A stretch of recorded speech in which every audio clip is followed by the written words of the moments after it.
En este episodio de Lo Inédito sobre los Evangelios podcast, comentamos la secuencia de la solemnidad de Pentecostés. ¿Qué son y en qué consisten los 7 dones del Espíritu Santo? ¿Cuál es el don más importante?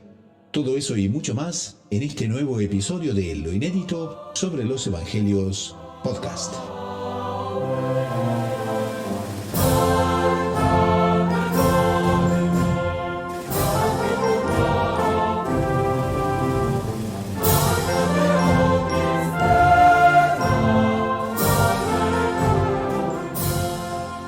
Bienvenidos otra vez a Lo Inédito sobre los Evangelios, el podcast semanal de los Heraldos, y hoy desde Bogotá se nos unen al programa 2 miembros, casi se diría fundadores de esta iniciativa, que hoy llega al programa número 36, 21 de los cuales ya son para Radio María Canadá en español.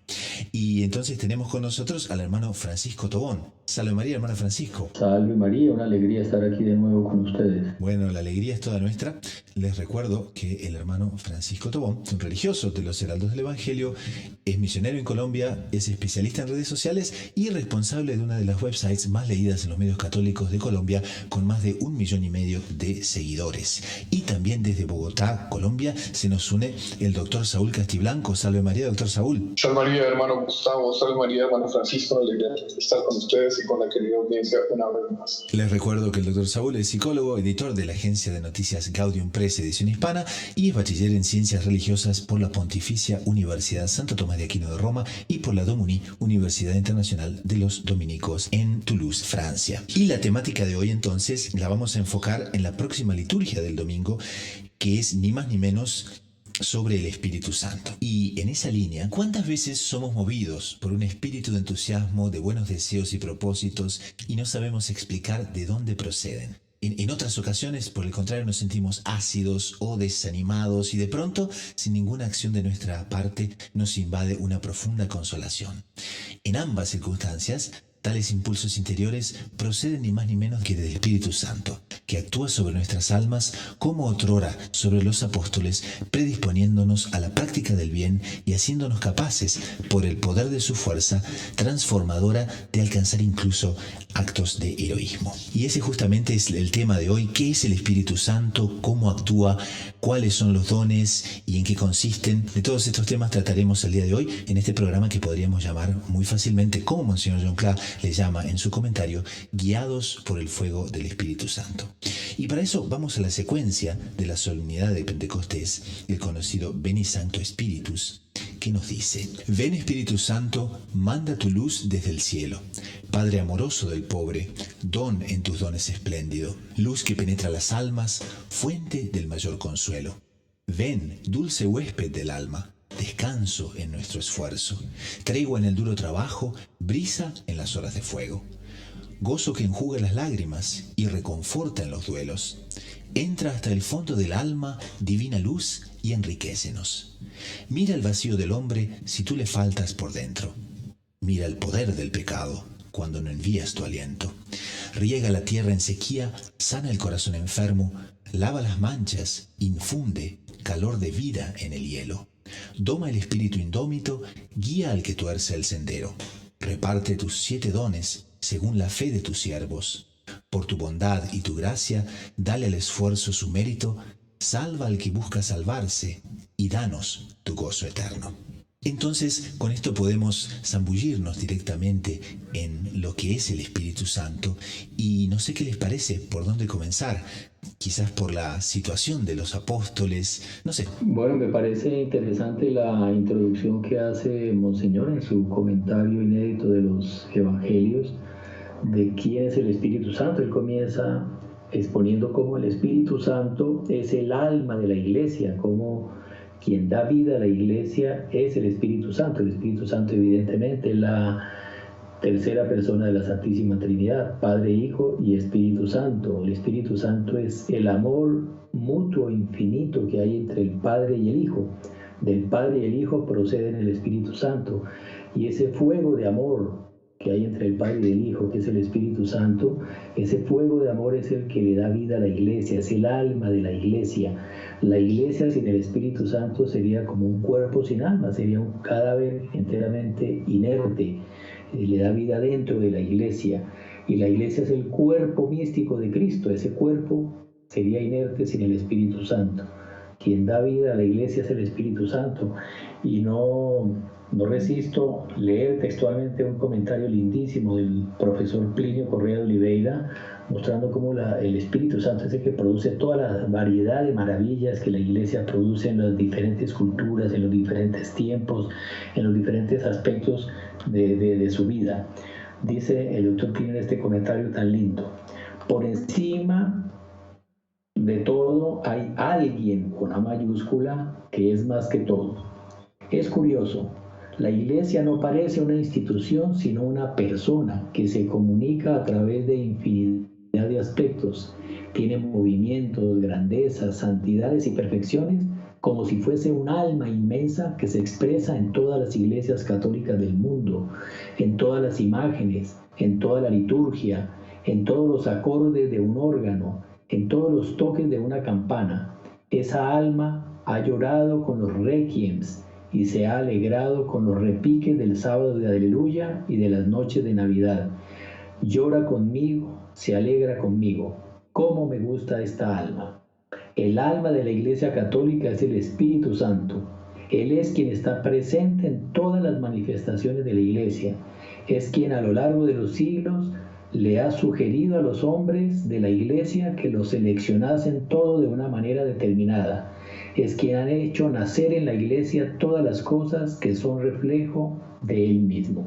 Me parece una descripción y una definición lindísima, porque la Iglesia, con toda su universalidad, con toda su catolicidad, en esa inmensa variedad, continúa teniendo una unidad, una identidad propia, adaptándose a cada cultura y a cada tiempo. Y es esa identidad, ese sello de esa iglesia que es inmortal, porque el Espíritu Santo, que es Dios, le da vida. Por eso la iglesia es una institución divina e inmortal. Bueno, Espíritu Santo, tercera persona de la Santísima Trinidad, ¿cierto? La Iglesia Católica se caracteriza y se diferencia de otras religiones porque tiene ese dogma fundamental, que es el dogma de la Trinidad. Nosotros creemos en Dios uno y trino. ¿Y qué diferencia a cada una de las tres personas? Bueno, son lo mismo, pero se les atribuye acciones específicas.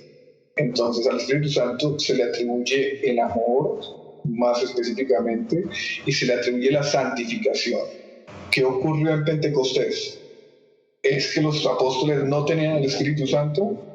No, sí lo tenían, pero en Pentecostés vino una efusión específica de la vida del Espíritu Santo, que tiene como consecuencia transformar a los apóstoles de temerosos, de no conocer enteramente quién era Cristo, etcétera, en esa maravilla que vemos después de Pentecostés, ¿no? Entonces ahí podemos decir que es el que vivifica a la iglesia, el que le da a la iglesia la apariencia que la iglesia tiene que dar, le da a sus miembros, a nosotros, miembros de la iglesia, la fuerza y las características que Dios quiere. Entonces es un papel santificador que nosotros vemos específicamente en Pentecostés, pero que también podemos reclamar en este momento para nosotros, con el Espíritu, con el bautismo. A cada uno de los bautizados les llega el Espíritu Santo, porque recordamos que con el bautismo viene todo lo que se llama el mecanismo sobrenatural, la máquina sobrenatural, disculpe la expresión, es decir, las virtudes infusas, las virtudes teologales, cardinales, los dones del Espíritu Santo, que se pueden decir que son 7, más adelante hablaremos de ello, y la inhabitación trinitaria.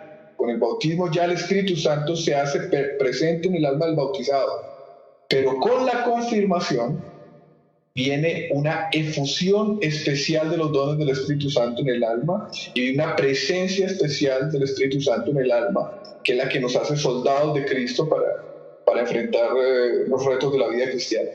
Entonces es maravilloso todo esto, y tenemos que pedir que el Espíritu Santo se haga más presente en nuestra iglesia y más presente en nuestras almas, y que emita con abundancia de cantidad, por así decirlo, sus dones dentro de nosotros. Aquí hay un aspecto que Monseñor John Clark resalta, y eso justamente es lo que hace sus comentarios tan inéditos, porque dice que el Divino Espíritu Santo nos da un sublime ejemplo de cómo cada uno de nosotros tiene una necesidad de pedir, de la necesidad de petición en concreto.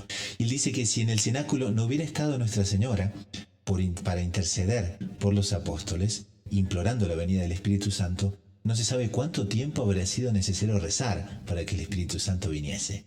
Y ese ejemplo que él da de la Santísima Virgen como gran intercesora, justamente lo podemos aplicar a que para recibir todos los dones del Espíritu Santo necesitamos tener una profunda vida de oración y precisamos pedirlos. Y pedírselos a la Santísima Virgen, porque ella es la mediadora universal de todas las gracias, ella es la esposa indisoluble del Espíritu Santo. Ella fue la mediadora de ese Pentecostés, porque ella fue la que pidió, imploró esa gracia y la obtuvo para los apóstoles. Es una lección más que Dios nos deja de cómo quiere dispensarnos sus gracias, sus dones, a través de las manos virginales y de la intercesión de la Santísima Virgen María. Fue ella que reunió a los apóstoles que estaban en esa situación de ceguera espiritual, de mediocridad, de tibieza tremenda. Fue ella que los reunió, que estimuló en ellos la fe y sobre todo los impulsó a esa vida de oración, a esa especie de vigilia de oración que hicieron durante 9 días, pidiendo la venida de ese Espíritu que nuestro Señor les había prometido que enviaría. Y fue gracias a los ruegos de la Santísima Virgen que el Espíritu Santo se rindió una vez más a las oraciones de la Virgen y bajó sobre los apóstoles, transformándolos en los mayores santos de la historia, con un impulso, un fervor, un arrojo impresionante, que ahí comenzaron a convertir en masa a ese pueblo judío que estaba reunido. El primer día convierten 2.000, al otro día convierten 3.000, esos que tenían miedo de salir a la calle. Me impresiona, hermano Gustavo y hermano Francisco, y no me debería impresionar, porque cada uno se conoce a sí mismo y nos conocemos a nosotros mismos y sabemos lo duro que somos. A veces criticamos a los otros, pero no miramos nuestra viga en nuestro ojo propio. Y es que después de 40 días de convivir nuestro Señor con los apóstoles, ellos, después de la resurrección, ellos seguían con muchas de las concepciones mundanas heredadas o compartidas con el pueblo judío. Entonces ahí en la meditación yo no me acordaba, en el comentario que se mostró Juan Clá, él recuerda que después de esos 40 días de convivencia y antes de Pentecostés, los apóstoles todavía le estaban preguntando a Cristo que cuándo iba a restaurar el reino de Israel, en el fondo todavía con una mentalidad del Mesías gran líder político y mundano. Y nuestro Señor le responde con paciencia, le dice, no os toca a vosotros conocer el tiempo y la hora, pero bueno, casi que nuestro Señor con esa paciencia, pero también con esa claridad les dice, ustedes van a recibir la fuerza del Espíritu Santo que va a venir sobre ustedes y ahí serán mis testigos. Ahora vayan a rezar, como acaba de recordar el hermano Francisco, vayan, reúnanse, ¿cierto? Entonces casi que era necesaria esa plenitud de fusión de los dones del Espíritu Santo para terminar de acabar con la mentalidad mundana, con la mentalidad naturalista de los apóstoles, ¿cierto? Que habían convivido durante 40 días, porque las escrituras hablan de 4 apariciones, 5 apariciones de nuestro Señor, pero no, las mismas escrituras dicen que el convivio de nuestro Señor resurrecto era constante. Ellos convivieron durante 40 días con nuestro Señor glorioso, pero a pesar de eso seguían con la mentalidad mundana. Entonces tenía que venir el Espíritu Santo arreglar ese entorno. Es dramático esto, doctor Saúl, porque en serio, usted me dice, ¿no es cierto?, 40 días conviviendo con el cuerpo glorioso de nuestro Señor. En el momento de la ascensión casi le preguntan, Señor, entonces este es el momento en que vas a restaurar el reino de Israel. Es un dramatismo, wow. Hermano Gustavo, es dramático, pero al mismo tiempo es esperanzador. Claro. Porque nosotros somos así. A nosotros nos enseña la doctrina cristiana, nos dicen la dependencia de la gracia, sin mí nada podéis hacer, pero seguimos teniendo una mentalidad mundana, naturalista y con nuestros criterios propios. 2000 años después de los apóstoles, ¿no es cierto? Pero así como los apóstoles fueron transformados por Pentecostés, pues tenemos la esperanza de que viendo la venida del Espíritu Santo en nuestras almas, podemos transformar esa mentalidad mundana que tenemos. Me parece también importante y oportuno explicar un poco esta doctrina sobre la gracia, la adopción divina que Monseñor Juan explica en este comentario de este evangelio, bueno, no es evangelio, perdón, de esta secuencia del Espíritu Santo, porque es algo muy lindo, es algo muy sublime. Es importante que los católicos tengamos claridad sobre ese punto y a veces es algo que no se conoce con la debida difusión. Y es la grandeza de esa presencia de Dios en nosotros, a través de la gracia, a través del Espíritu Santo que se nos infunde en el bautismo. En el bautismo el Espíritu Santo comienza, y toda la Trinidad comienza a inhabitar en nosotros. Dios comienza a comunicarnos su vida, a hacernos partícipes de su vida, de la vida divina. Es la vida de la gracia, nos comunica la gracia santificante. El Dios que vive en nosotros y produce frutos de santidad, de virtud, nos comunica las virtudes. Pero con la confirmación recibimos una plenitud del Espíritu Santo y más que las virtudes recibimos los dones. Entonces es muy interesante entender cuál es la diferencia entre las virtudes y los dones. Y Monseñor Juan usa un ejemplo que es común en los teólogos que tratan de esto. En la vida de la virtud, de la gracia santificante, es más o menos como un niño que es llevado de la mano por su madre. El niño es frágil, inexperto y puede ser que atraviese una calle con tráfico y sea atropellado. Entonces la madre, más experimentada, llena de amor, que quiere proteger a su hijo, llevarlo al fin del camino, lo toma de la mano y ella lo conduce, pero el que camina es el niño camina con sus propias piernas, solo que él se puede extraviar, puede ser imprudente, por eso la madre lo lleva de la mano. Entonces la vida de la gracia santificante que Dios nos infunde a partir del bautismo, es eso, nosotros vamos caminando con nuestras manos, pero somos inexpertos, podemos extraviarnos. Entonces cuando el peligro es mayor y nuestra debilidad es muy grande, la debilidad de ese niño es muy grande, la madre resuelve tomar ese niño y llevarlo en sus brazos. Ella lo carga y lo lleva al fin del camino. Entonces, con la confirmación en la cual recibimos ya los dones del Espíritu Santo, más que la gracia, son los dones, es Dios que Él actúa en nosotros. No somos nosotros que actuamos con el auxilio de Dios, con la orientación de Dios, no. Dios es el que vive y produce las obras de virtud y de santidad en nosotros a través de los 7 dones. De los 7 dones del Espíritu Santo que recibimos en su plenitud en Pentecostés. Recibieron los apóstoles en Pentecostés, nosotros recibimos en la confirmación. Entonces, con la vida de la gracia santificante, es más o menos como un barco impulsado por los remos. Yo tengo que esforzarme con mis músculos, impulsar el barco con los remos, y yo muevo ese organismo sobrenatural, esa vida de virtud, yo voy para adelante con la ayuda de los remos. Cuando viene el Espíritu Santo con sus dones, es el viento que sopla en las velas del barco, y yo sin hacer ningún esfuerzo, el barco se mueve con el impulso de Dios. Entonces, el Dios es el que impulsa nuestra vida sobrenatural. Entonces, esos son los dones del Espíritu Santo. Y esa presencia de Dios en nosotros, de la gracia a través de la virtud, a través de la gracia y de los dones, es lo que se llama la vida sobrenatural, porque no es una vida humana, es la vida divina, es Dios que está viviendo en nosotros. Y eso hace con que el hombre se transforme. El hombre en el bautismo pasa de ser una simple criatura hecha por Dios a ser un hijo de Dios. Un hijo de Dios. ¿Por qué hijo de Dios? Porque Dios comienza a comunicarnos su vida. Un hijo es el que recibe la vida del Padre, pero recibe la vida propia de su naturaleza. O sea, el hijo de un ser humano es hijo de 2 seres humanos. Él recibió la naturaleza humana de sus padres, tiene vida humana porque sus padres le comunicaron la vida humana. Si un hombre esculpe una estatua, no es una hija, es una criatura, porque esa estatua no tiene la vida del hombre que la hizo. El hijo tiene la vida. Bueno, Dios, a partir del bautismo, nos comunica su vida, la vida divina.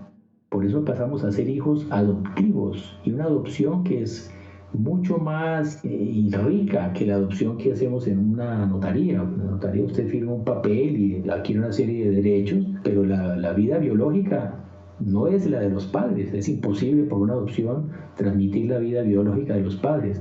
Bueno, en esta adopción divina nosotros pasamos a recibir la vida de Dios. Claro, el Hijo unigénito de Dios, engendrado por Dios, de la misma naturaleza de Dios, es nuestro Señor Jesucristo, claro.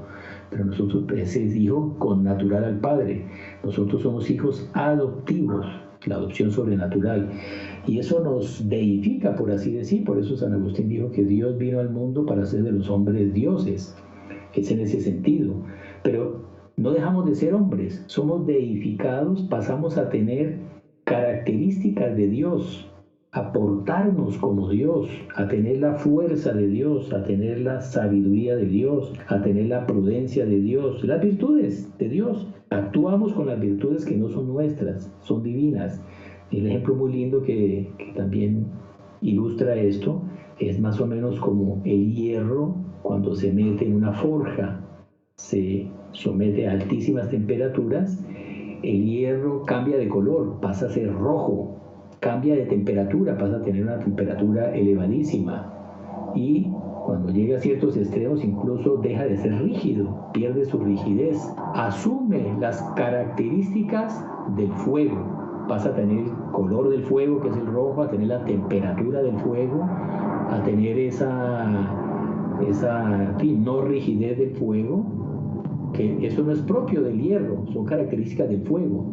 No deja de ser hierro, sigue siendo hierro, pero tiene la apariencia del fuego. Asimismo el hombre no deja de ser hombre, pero pasa a tener ciertas características del fuego. Entonces es la fortaleza de los mártires. ¿De dónde sacaban los mártires esa fuerza? Como un San Lorenzo que fue asado en una parrilla y resistió y no renegó de la fe. Es una fuerza que no es humana. ¿Cómo se entiende la sabiduría de Santo Tomás que se sabía toda la Biblia de memoria? Eso no es humano. ¿Cómo se explica que nosotros, sin entender nuestra inteligencia, creemos en la Santísima Trinidad? Algo que la razón humana no entiende. Es porque estamos viendo con los ojos de Dios, eso es la fe. Dios como que nos presta sus ojos y para nosotros es una evidencia que Dios son tres personas en un solo Dios verdadero. Entonces, el hombre comienza a portarse como Dios sin dejar de ser hombre. Es una cosa maravillosa. O sea, esa presencia del Espíritu Santo en nosotros es el mayor tesoro que puede haber. Es el Espíritu Santo el que nos santifica. Él nos comunica los méritos de nuestro Señor Jesucristo. Nosotros no tenemos méritos suficientes ni para entrar al cielo, ni para pagar los pecados nuestros. Entonces, el Espíritu Santo nos asocia, por así decir, nos hace benefactores de esos méritos infinitos de nuestro Señor Jesucristo. Entonces, es el tesoro más grandioso, por eso vale la pena sacrificar cualquier cosa, fama, fortuna, hasta la vida, con tal de no perder la gracia, de no perder esa presencia del Espíritu Santo en nuestras vidas, que es el que Él opera, esa unión que estamos llamados a tener con Él. Él nos comunica ese amor, el Espíritu Santo, que es el amor entre el Padre y el Hijo. Él nos comunica el amor a Dios, que es la caridad, que es la principal de todas las virtudes, que es lo único que llena nuestra alma, es lo único que nos une a Dios, es eso, el amor a Él. Él nos da ese amor, es el Espíritu Santo.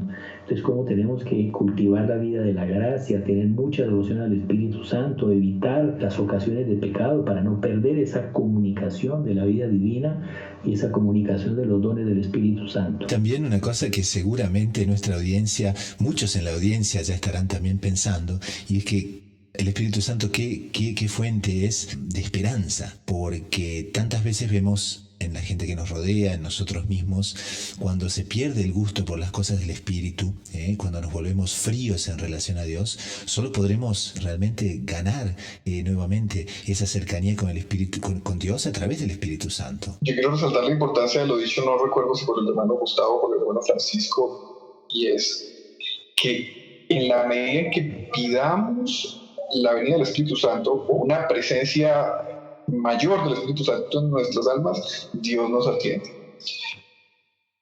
Y el pecador, resulta que estamos hablando de mecanismo sobrenatural que viene con el bautismo, que se fortalece con la confirmación, que es la presencia más plena del Espíritu Santo en nuestras almas. Y yo, pecador, ¿qué hago? ¿Estoy ajeno a la acción del Espíritu Santo? No, en absoluto. Así como cuando uno está en pecado grave y uno puede rezar y debe rezar, esa oración de por sí no atrae la gracia. Usted está en estado de pecado y no merece nada, pero justamente la misericordia divina hace que esa oración, y a veces sin la oración de forma excepcional, ¿no?, hace que esa oración ya rinda un fruto. ¿Y cuál es? Que prepare el alma para recuperar la gracia santificante. Lo mismo, el conocer el Espíritu Santo, la calidad de sus dones, la necesidad de sus dones para la salvación. Esto no es una necesidad absoluta, pero casi, ¿cierto?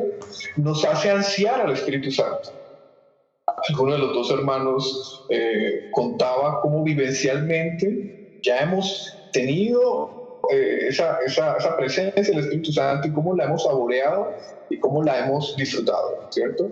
Monseñor Juan Clá, en el inédito de los Evangelios, dice, la persona un día se levanta desanimada y de pronto tiene una energía especial. No entiende algo y de pronto lo comprende de una manera súbita.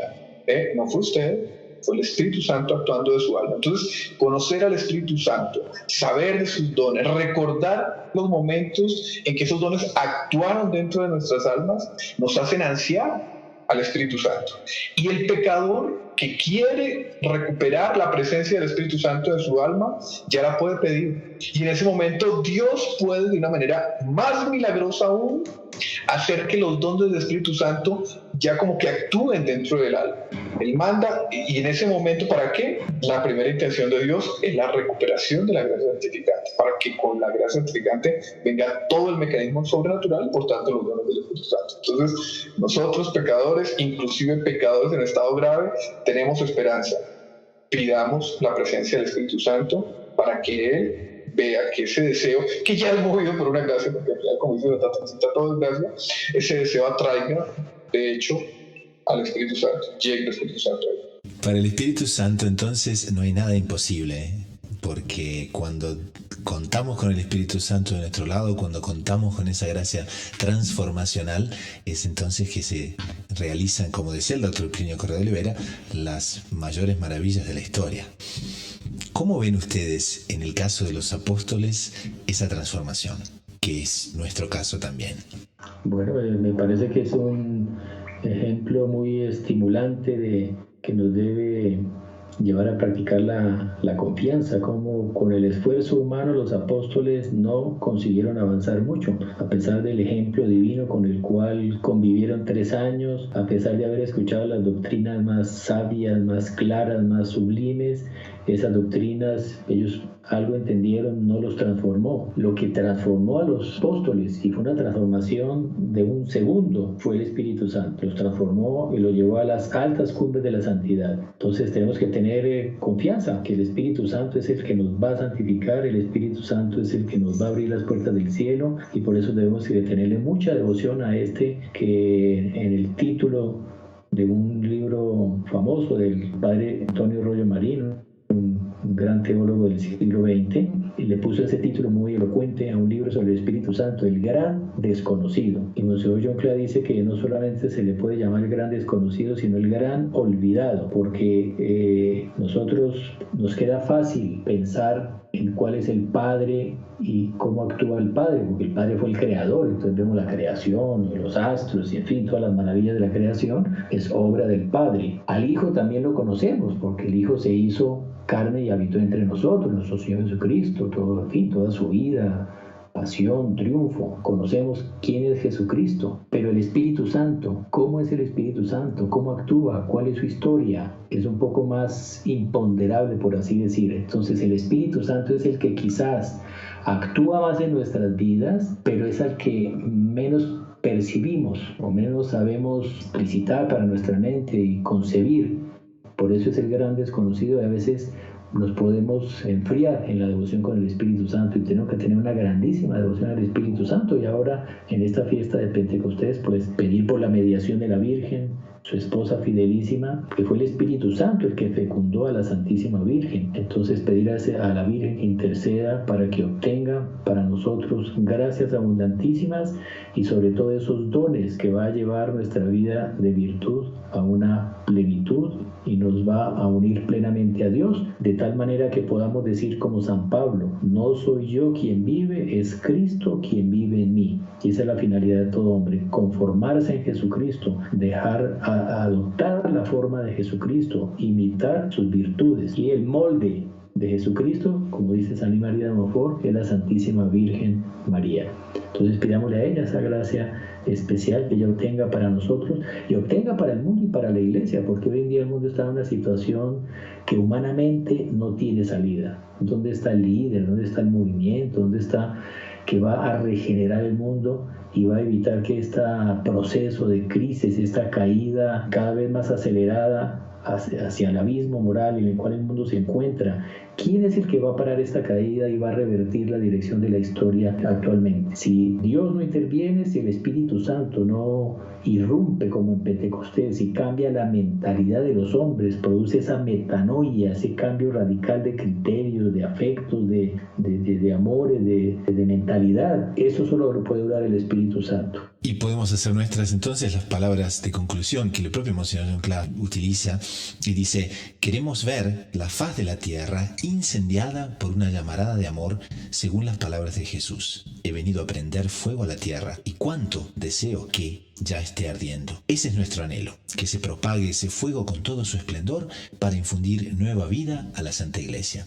Emite spiritum tuum et creabuntur et renovabis faciem terre.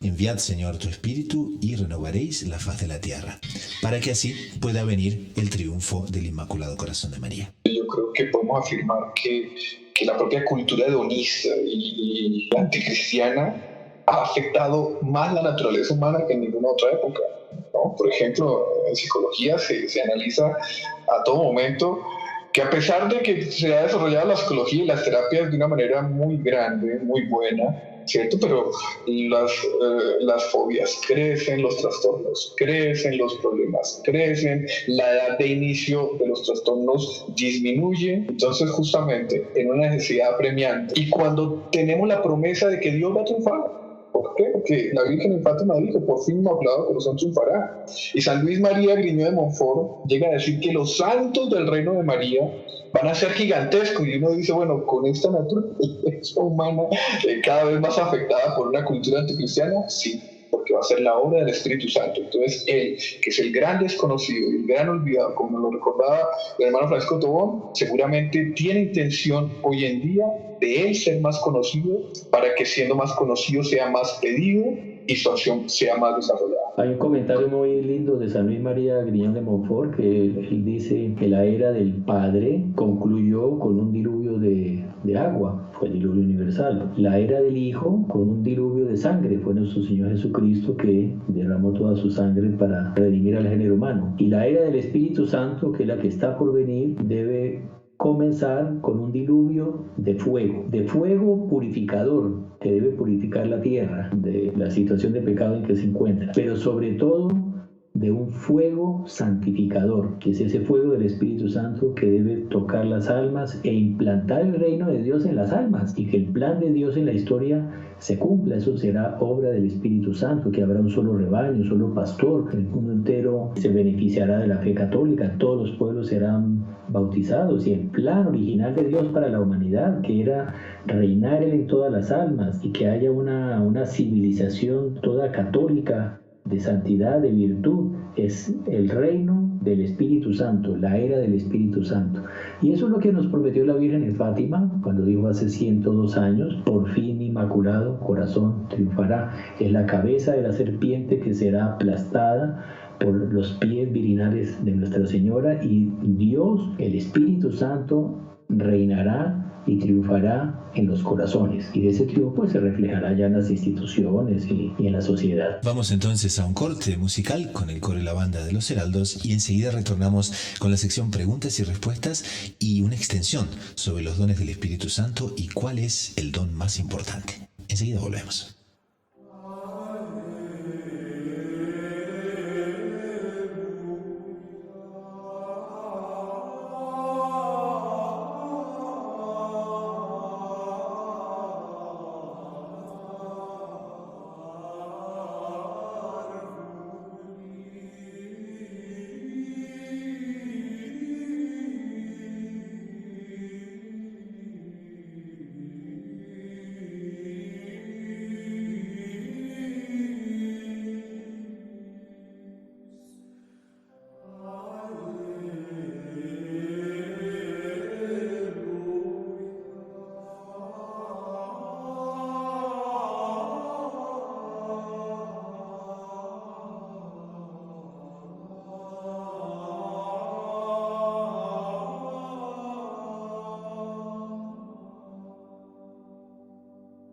Comenzamos entonces el segundo segmento del programa con las preguntas de los oyentes y las respuestas. Y nos llega una pregunta muy apropiada para el día de hoy, que es si podríamos nombrar los dones del Espíritu Santo y explicar cuál es el don más importante de los 7.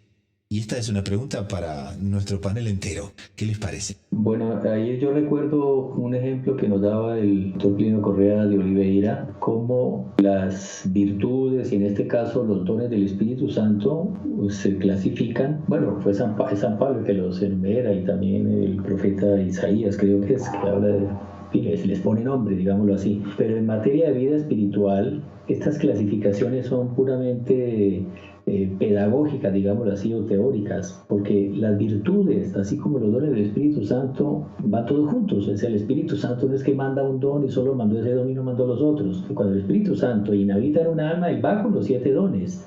Entonces, quien crece en un don, quien crece en una virtud, crece en todas. Y quien decrece, quien se debilita en una virtud, se debilita en todas. O sea, quien se debilita en la fe, se va a debilitar en la caridad. Quien pierde o se debilita en el don de sabiduría, va a disminuir el don de piedad también.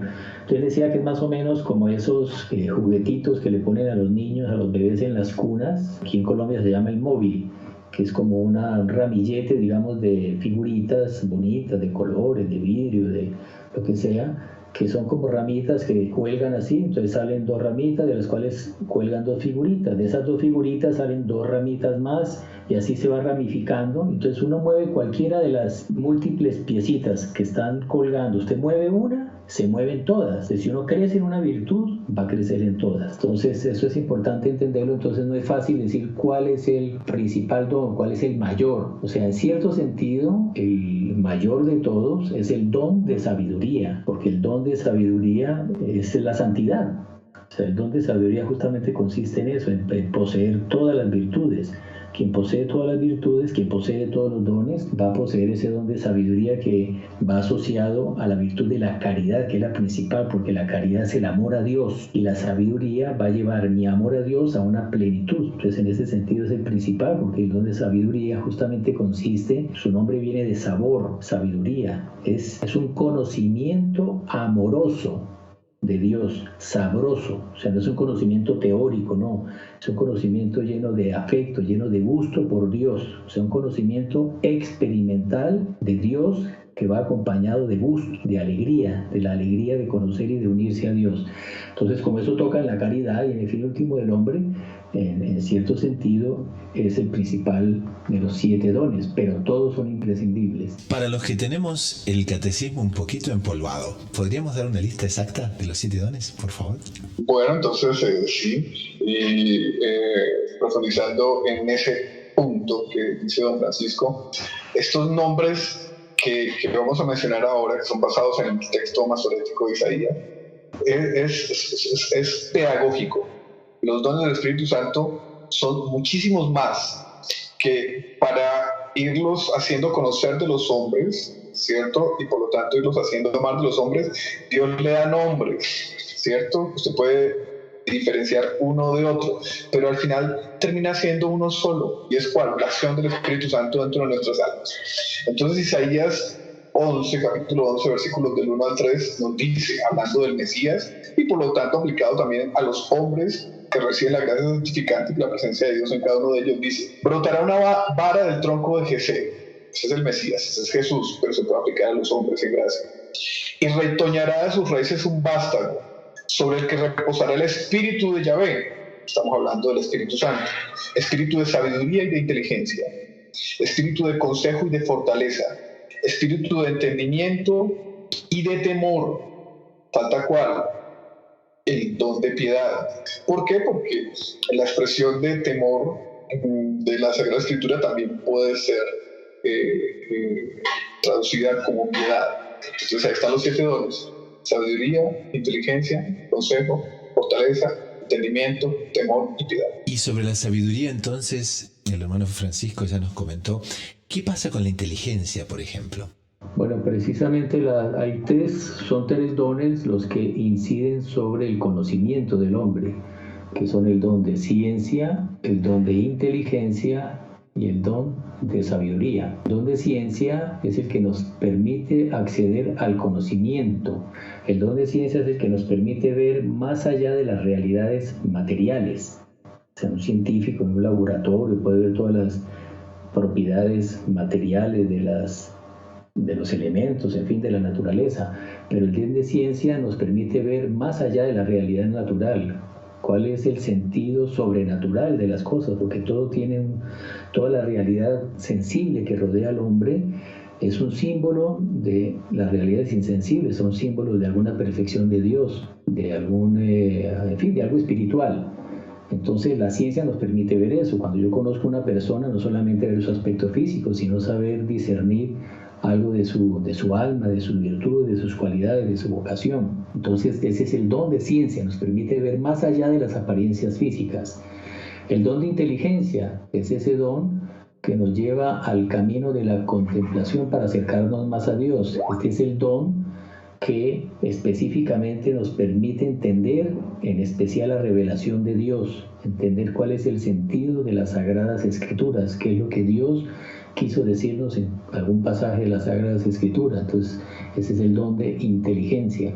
Y el don de sabiduría ya es un conocimiento directo de Dios, o sea, es ya algo en la línea, es como una semilla, digámoslo así, de lo que va a ser la visión beatífica, en el cual ya veremos a Dios cara a cara, pero ya es de una manera misteriosa, porque toda esta vida mística es misteriosa, pero ya es una experiencia de Dios, y todos hemos tenido esas experiencias de Dios, experiencia sensible.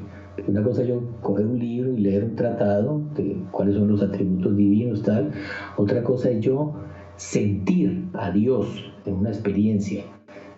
Puede ser, en fin, contemplando algo bello de la creación, contemplando un atardecer, o una ceremonia religiosa, o viendo la presencia de Dios en un alma santa.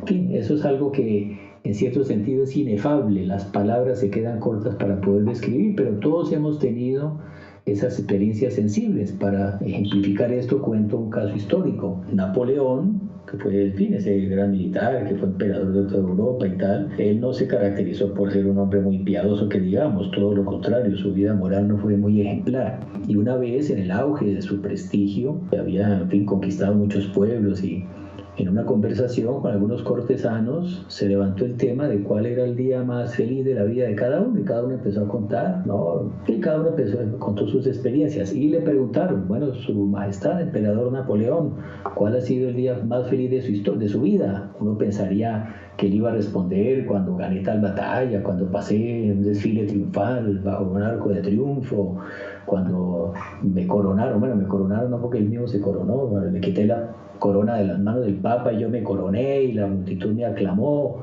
Él se quedó pensando un poco así y respondió: el día más feliz de mi vida, no, realmente el día más feliz de mi vida fue el día de mi primera comunión. Entonces ese hombre que tenía dinero, prestigio, fama, poder, y el día más feliz de su vida fue cuando hizo la primera comunión. Ciertamente él ese día recibió una infusión muy grande de sabiduría. Él tuvo una experiencia sensible de Dios, de la presencia de Dios en su vida. Eso lo llenó de gozo, lo llenó de felicidad. Tuvo un conocimiento de Dios experimental, sabroso. Eso es la sabiduría. Eso es la sabiduría. ¿Y qué pasa con la fortaleza? Porque justamente si hay algo que necesitamos para ser fieles, para ser perseverantes, para tener fuerza sobrenatural, es el don de la fortaleza. Don Francisco colocaba ahorita el ejemplo de los mártires. Bueno, ahí está la fortaleza de Dios. Me acordaba mientras don Francisco hablaba de Napoleón a Santa Juana de Arco respondiendo al tribunal que la juzgó, tribunal inglés que la juzgó, tribunal de la iglesia, ¿no? Y le pregunta una cuestión teológica muy complicada, y es: ¿tú crees que estás en estado de gracia? Resulta que uno puede tener una cierta certeza moral de que está en gracia de Dios, de que no hay ningún pecado mortal reclamándole justicia, pero no una certeza absoluta. Entonces la pregunta es una pregunta muy complicada, es una pregunta completamente farisaica, que era una cascarita para que ella pisara, y justamente para condenarla, porque si decía no estoy en estado de gracia, bueno, bruja, pecador, está declarando que realmente es lo que es. Si decía que sí, presuntuosa, contraria a la doctrina de la iglesia, ¿cómo responde? Entonces Santa Juana de Arco dice: si yo estoy en estado de gracia, que Dios me preserve, y si no estoy, que Dios me lleve. Y deja callado el tribunal. ¿Qué está funcionando ahí? Es el don de entendimiento que don Francisco acaba de definir como un conocimiento de las cosas divinas especialísimo. Porque al final de cuentas, y voy a dar otro ejemplo, cuando los pastorcitos de Fátima cuentan, y no solo ellos, sino muchos videntes, cuentan sus revelaciones, ellos dicen, y vimos en Dios, una cosa misteriosa, ¿no? Francisco acaba de contar que todas estas cuestiones místicas son misteriosas, están por encima de nuestro conocimiento racional, ¿cierto? Pero nuestro conocimiento racional puede intentar, bajo la luz de la fe, explicar mucha cosa. Los pastorcitos vimos en Dios, ese puede ser una ayuda para entender cómo funciona la vida mística. Vida mística es sinónimo de la acción de los dones del Espíritu Santo. Es como que nosotros, no enteramente eso, porque eso se va a dar perfectamente en el cielo, pero como que entramos a vivir dentro de Dios y ya vemos la naturaleza, vemos la escritura, vemos el universo entero a través de los ojos de Dios. Cuando nos enfrentamos, don Gustavo proponía el tema de la fortaleza, cuando nos enfrentamos a una situación especialmente difícil, más concretamente, cuando nos enfrentamos a la amenaza de nuestra propia vida si no renunciamos a nuestra fe, naturalmente hablando, hasta San Ignacio de Antioquía hubiera dicho, venga, ¿dónde están los ídolos que les voy a colocar incienso? Pero ahí entra la fortaleza del Espíritu Santo, entramos como que es Dios como que viviendo en nosotros y nosotros como que viviendo en Dios, que se consiguen los actos de virtud y santidad que la historia registra y entre los cuales nos maravillamos. Entonces, al final de cuentas, lo que nosotros tenemos que pedir es: Veni, Creator, Espíritu, y habita en mi alma con todos tus dones, que son los 7 que acabamos de mencionar, pero son todos, muchos más que no hemos mencionado. Es Él con su acción viviendo en nuestras almas, y el resto será por añadir. Bueno, el don de piedad, por el don de piedad, el corazón del cristiano no debe ser ni frío ni indiferente. Este don de piedad es el que pone calor en la fe y en el cumplimiento del bien. O sea, el don de piedad es el que nos da afecto con relación a Dios, es el que nos hace sentirnos hijos de Dios, tener esa relación filial con Dios. Y es muy importante este don de piedad porque el que se siente hijo de Dios se va a portar como hermano. Hoy en día se habla mucho de la caridad con el hermano y con los hermanos necesitados y tal, y nos olvidamos que ese afecto con los hermanos, esa relación fraternal con los hermanos debe ser fruto de primero sentirnos hijos de Dios. Quien crece en la vida espiritual, en la unión con el Espíritu Santo y recibe este don de piedad y experimenta esa unión afectiva con Dios como Padre, se va a portar como hermano de sus semejantes. Y el don del temor de Dios, que también es por el hecho de tener el don de sabiduría, de crecer en el amor a Dios, teme ofenderlo, ama tanto a Dios, quiere tanto la gloria de Dios, que teme ofenderlo. El temor de Dios no es tanto, también lo es tener temor a las penas del infierno, a la justicia divina, pero es sobre todo por tener tanto amor a Dios, tener temor de ofenderlo. No vamos a tener tiempo de tratar de las faltas contra el Espíritu Santo, que sería también muy instructivo, porque tenemos los frutos del Espíritu Santo y tenemos también las faltas contra el Espíritu Santo. Pero de repente podríamos cerrar apenas nombrando las faltas contra el Espíritu Santo, que puede ser también muy instructivo para nuestra vida espiritual. La primera es desesperar de la misericordia de Dios. La segunda, presunción de salvarse sin ningún mérito. La impugnación de la verdad conocida, la envidia de los bienes espirituales del prójimo, la obstinación en el pecado y la impenitencia final. Todos esos son... Fruto es que está la potencia y es el acto. La potencia se llama Espíritu Santo presente en nuestras almas con sus dones. Listo, produce frutos magníficos. Y las bienaventuranzas, todos recordamos el sermón de las bienaventuranzas, ¿cierto? Pues esos son los frutos más ricos y más específicos de los dones del Espíritu Santo, porque cuando hablamos de los frutos del Espíritu Santo estamos hablando de las consecuencias de la acción de las virtudes y de los dones, pero cuando hablamos de las bienaventuranzas estamos hablando ya del fruto más resultado, más delicioso, más maravilloso de la acción del Espíritu Santo en nuestras almas, es decir, el alma habitada por el Espíritu Santo en plenitud de sus dones da unos frutos maravillosos que Dios nuestro Señor describe en el sermón de las bienaventuranzas. Y entonces los frutos del Espíritu Santo son la caridad, el gozo, la paz, la paciencia, la longanimidad, la bondad, la benignidad, la mansedumbre, la fe, la modestia, la continencia y la castidad. Y entonces pasamos al último segmento del programa, que es la sugerencia de la semana, una website, un libro, un podcast de doctrina católica que nos haya gustado para el bien espiritual de las personas. Comenzamos con el hermano Francisco, que nos recomienda en esta fiesta del Pentecostés. Bueno, nada de más apropiado que recomendarles ese libro que ya citamos, muy lindo, sobre el Espíritu Santo, de ese gran teólogo dominico, el padre Antonio Royo Marín. El Espíritu Santo, el gran desconocido. Ponemos entonces en las notas del programa para aquellos que, sobre todo para aquellos que descargan el programa en la web nativa del programa, que es loineditomultimedia.com, pueden encontrar entonces el link para el gran desconocido por el padre Royo Marín. Doctor Saúl, ¿qué tendríamos? Don Gustavo, es la recomendación de un artículo de el site, el portal catholic.net, con el que Gaudium tiene una asociación, que en el fondo termina siendo una recomendación del Catecismo de la Iglesia Católica, porque este artículo, que se titula Dones y frutos del Espíritu Santo, es basado en el Catecismo y nos transmite con un lenguaje asequible, con un lenguaje pedagógico, didáctico, lo que son los dones y lo que son los frutos de la acción del Espíritu Santo en nuestras almas, para que pidamos la venida del Espíritu Santo, para que haga esos frutos, y empezar de esos frutos, bienaventuranzas en nosotros. Muy bien, y a quien les habla le gustaría recomendarles un ebook que es El Espíritu Santo, Tesoro de Bondad y de Amor. Y justamente es una recopilación para ayudarnos a vivir el Espíritu Santo con plenitud. Está escrita por los Caballeros de la Virgen, ahí en Colombia, y está disponible en la website del programa y también en iTunes, en Google Play y en Amazon Kindle. Entonces el libro se llama otra vez El Espíritu Santo, Tesoro de Bondad y de Amor, y le ponemos el link también en las notas del programa. Y con esto, en nombre del equipo de Lo Inédito sobre los Evangelios y de quienes habla el hermano Gustavo, les agradecemos muchísimo por haber estado hoy en el programa. Hermano Francisco, doctor Saúl. No, salve María, muchísimas gracias por invitarnos. Es una alegría estar con ustedes. Y con esto, en nombre del equipo de producción y de quien les habla, el hermano Gustavo de los Heraldos del Evangelio, nos despedimos hasta dentro de una semana.